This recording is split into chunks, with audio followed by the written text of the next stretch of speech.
Don in London, hello. It's 12th of June 2009. My video is all about recovery from addiction to either substance or behaviour. My substance, alcohol; my behaviour, trying to be perfect and never so. And being in recovery one day at a time seems to work for me, just one day at a time, living life as it can be and accepting what is rather than what has been or what might be. So if I live in the present moment, I've got a better chance of having some happiness or sadness, joy or sad, as the day goes on. And quite a number of my friends recently have had problems with feedback they've received either from me or from other people, and it can have a very detrimental effect because it challenges the very core of our sobriety. Sometimes we get feedback which we don't like, and that's okay. At the same time, we need to know what it is that people are saying to us. So part of this video is really saying feedback is good, even when it hurts. So my videos, as I say, all about recovery, and part of recovery is trying to find the truth of now. Be open, honest and willing to make a go of this one day we have to stay alive. That sounds very dramatic, but it's not meant to be anyway. So what helps me keep in recovery is family, community, professional help for the other complaints I've got besides an addictive personality, I guess, is the fellowship of AA, Alcoholics Anonymous. And Alcoholics Anonymous, I cannot speak for it, never will. It's full of unique, authentic people going about their daily business and life, and it's not for me to speak on their behalf, ever. So AA, and I say this very clearly because it needs to be said, does not have spokespeople out there making statements about what it can and cannot do. AA is just a fellowship, it's a society, it's not an organisation. It cannot fix you.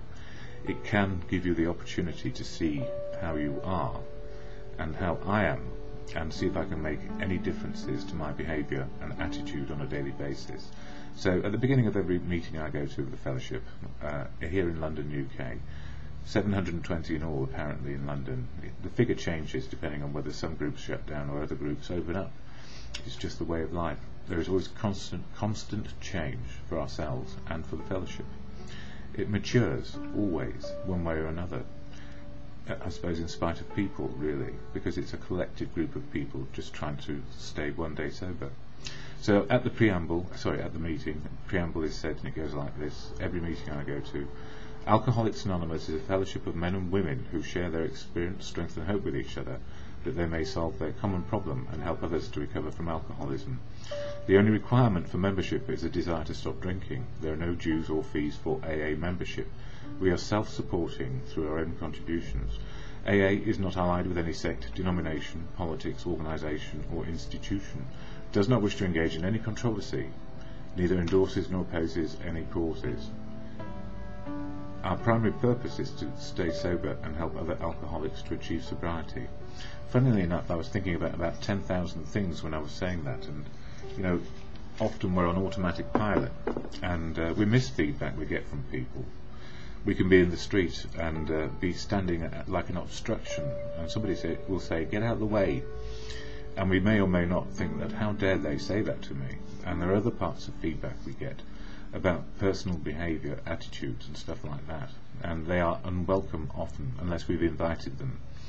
And sometimes when we invite feedback from others, we're going to hear good things and we're going to hear things which we don't want to agree with.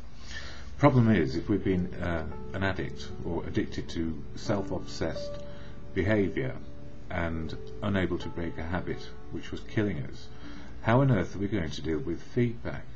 And it's very difficult, because feedback is about our insides, our emotions and our feelings, our attitudes and how we behave with the world.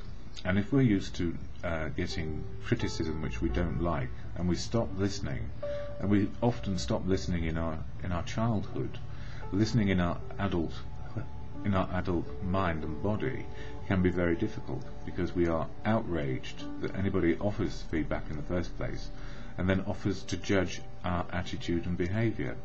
So if we are feeling judged, we are most likely to reject, get angry, deny, feel the frustration of how dare they do that to me. And the answer is, if you ask for feedback or we don't ask for feedback, sometimes it's going to hurt. because it means some change may be necessary to make life work. So the fellowship is really good because it suggests through the 12 steps that we can change our attitude and behaviour. And I've had to change mine an awful lot, and I found myself careering along through my life, not necessarily knowing who I was, and not necessarily understanding the impact I had on other people. So sometimes it was good and sometimes it was blinking awful. And there's been a couple of occasions recently where one person invited some feedback about a certain behaviour, and I haven't heard from them since. And that's sad. It wasn't me judging, actually, it was just me feeding back the information. So with the best will in the world, sometimes it's better to be silent and not say anything, because it won't be received and it won't be understood.